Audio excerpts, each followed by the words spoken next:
Hello അസ്സലാമു അലൈക്കും welcome back. അപ്പോൾ ഇന്ന് ഞാൻ വന്നിട്ടുള്ളത് ഒരു ഇഫ്താർ സ്പെഷ്യൽ ഡ്രിങ്കുമായിട്ടാണ്. നമ്മളുടെ തണ്ണിമത്തം വെച്ചിട്ട് നമുക്ക് വളരെ പെട്ടെന്ന് തന്നെ ഉണ്ടാക്കാൻ പറ്റിയ ടേസ്റ്റി ആയിട്ടുള്ള ഒരു ഡ്രിങ്കാണ്.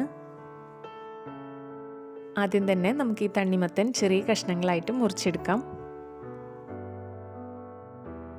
ഇനി ഇത് നമുക്കൊരു ബൗളിലേക്ക് ഇട്ട് കൊടുക്കാം കേട്ടോ. ഇനി ഇതിലേക്ക് ചേർത്ത് കൊടുക്കുന്നത് 1 കപ്പ് പാലാണ്. നമ്മൾ തിളപ്പിക്കാത്ത ഫ്രഷ് മിൽക്ക് തന്നെയാണ് ഉപയോഗിക്കുന്നത് കേട്ടോ. ഇത് നന്നായിട്ടൊന്ന് മിക്സ് ചെയ്ത് കൊടുക്കാം. ഇനി ഇതിലേക്ക് ആവശ്യമുള്ളത് കണ്ടൻസ്ഡ് മിൽക്കാണ്. അപ്പോൾ കണ്ടൻസ്ഡ് മിൽക്ക് ഇല്ലയെന്നുണ്ടെങ്കിൽ നമുക്ക് പെട്ടെന്ന് ഒരു 5 മിനിറ്റ് കൊണ്ട് അത് ഉണ്ടാക്കിയെടുക്കാം കേട്ടോ.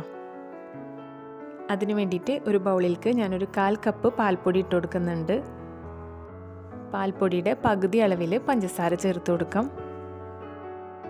ഒരു 2 നുള്ള് സോഡാപ്പൊടി കൂടി ചേർത്ത് കൊടുക്കാം. ഇനി ഒരു ടീസ്പൂൺ നെയ്യ് ചേർത്ത് കൊടുക്കാം. ഇനി ഒരു 1/4 കപ്പോളം ഇളം ചൂടുവെള്ളം ഒഴിച്ചിട്ട് നന്നായിട്ട് അതൊന്ന് മിക്സ് ചെയ്തെടുക്കാം കേട്ടോ.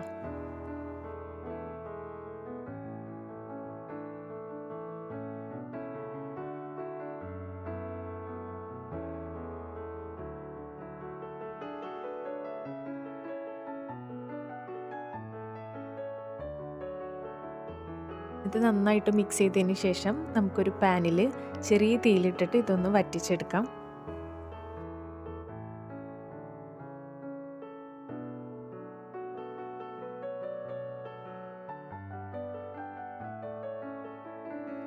ഒരു 5 മിനിറ്റ് നന്നായിട്ട് അതൊന്ന് ഇളക്കിക്കൊണ്ടിരിക്കാം.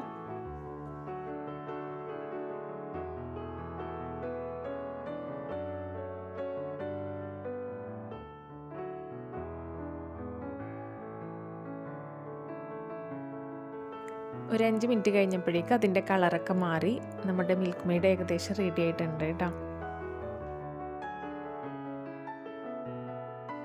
ഇത്രയേ ഉള്ളൂ. അപ്പം നമ്മുടെ മിൽക്ക് മെയ്ഡ് റെഡി ആയിട്ടുണ്ട്. ഇനി നമുക്ക് ഗ്യാസ് ഓഫ് ചെയ്യാം കേട്ടോ.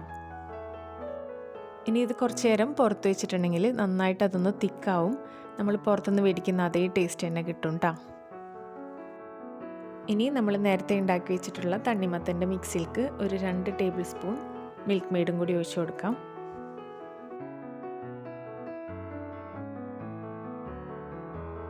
ഇനി ഇത് നന്നായിട്ടൊന്ന് മിക്സ് ചെയ്ത് കൊടുക്കാം കേട്ടോ. ഇതിലേക്ക് നമുക്ക് ഒരു 1/2 ടീസ്പൂൺ ഏലക്ക പൊടിച്ചതും കൂടി ചേർത്ത് കൊടുക്കാം. ഞാൻ ഏലക്കയും പഞ്ചസാരയും കൂടി ഒരുമിച്ച് പൊടിച്ചിട്ടുള്ളതാണ് കേട്ടോ ചേർത്ത് കൊടുക്കുന്നത്. ഇനി ഇതെല്ലാം കൂടി ഒന്ന് മിക്സ് ചെയ്ത് കൊടുക്കാം. അപ്പോൾ ഇത്രയേ ഉള്ളൂ. നമ്മളുടെ വളരെ ടേസ്റ്റി ആയിട്ടുള്ള ഡ്രിങ്ക് ഇവിടെ റെഡി ആയിട്ടുണ്ട്. ഇത് നന്നായിട്ടൊന്ന് ഫ്രിഡ്ജിൽ വെച്ച് തണുപ്പിച്ചതിന് ശേഷം നമുക്ക് സെർവ് ചെയ്യാം.